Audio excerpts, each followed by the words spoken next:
Pat Tillman's death on a battlefield in Afghanistan became an emblem for this country's response, both personal and military, to the September 11th attacks.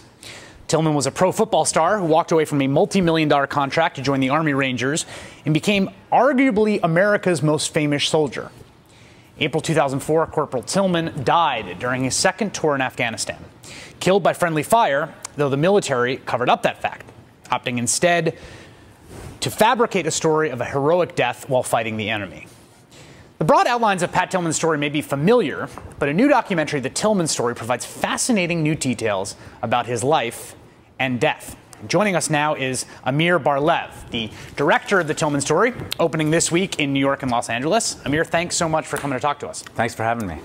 I guess I wonder, first of all, what don't people know about this story? I mean, I think the broad outlines of it are kind of familiar because it got a lot of press, but had then kind of receded. What were you surprised by working on this? What do you think people don't know about the story? I was surprised at how far off the mark people's perception of this story is to begin with. I mean, I think there's a sense that this is a story that is over, that this is something, that we look back on about the Bush administration. In fact, this is a story that continues to this day. Nobody's ever really been called to account for their actions. And even yesterday, there was a new chapter in the story where the military issued a press statement with a further lie. They said, we are deeply apologetic to the Tillman family for mistakes made. And this word mistake is itself part of this conspiracy. There was never a mistake. A mistake would be if I, knocked over my water here. This was a deliberate attempt to cover up the facts for which nobody has ever taken credit. Yeah, I mean, one of the things that becomes clear in the film is that the preposterous story that was told about his death, really, was so far from what actually happened that it couldn't be a mistake. It had to be fabricated. How high up does that go?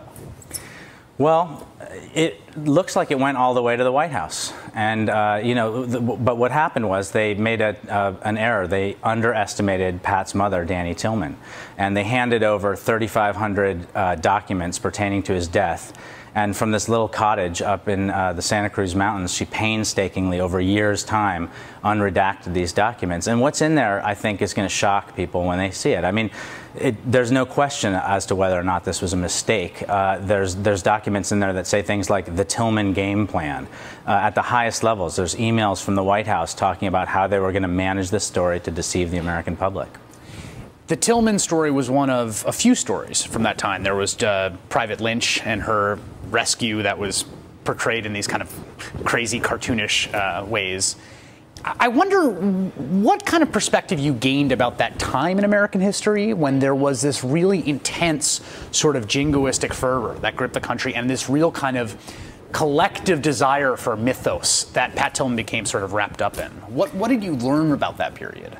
Well, I don't know that period is over. I mean, I think it says a lot about our culture, and I think it's too easy to point the finger only at the Bush administration. I mean, you mentioned Jessica Lynch. Pat Tillman was involved in that operation, and he, from the wings, he said, this is a movie. They're basically constructing a movie. And the sad tragedy of it all is, we didn't get, there's some shocking footage from the Jessica Lynch operation in our film that people haven't seen. We didn't get handed that footage in some garage by some deep throat in a paper bag. We got it from the mainstream press. The reason folks haven't seen it is because the mainstream press chose to omit that, chose to leave it on the editing room floor so they could construct this idea of a female Rambo from the mountains of West Virginia. Right.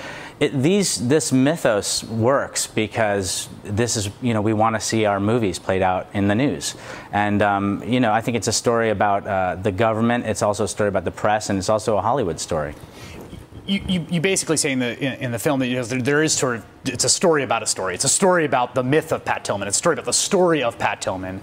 What did you learn about the actual flesh and blood, human being, son, husband that was Pat Tillman? Well, we worked on the film for 3 years, and it was a tremendous opportunity to spend time with this very, very unique family. They're irascible. They're prone to F-bombs.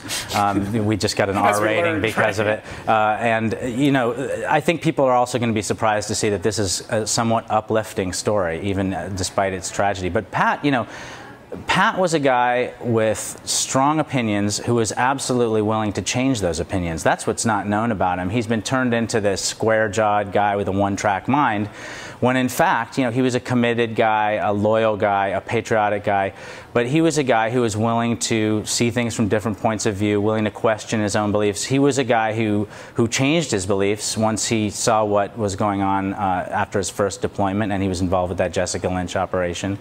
He was a guy who, in an earlier time, some people would have called a flip-flopper. Amir Bar-Lev, he is the director of the Pat Tillman story. It's a wonderful film. It's opening, if I'm not mistaken, in New York, Los Angeles this weekend. Am I right? That's right. Great. Thanks for having me, Chris. Thanks so much. It's really a pleasure. Okay.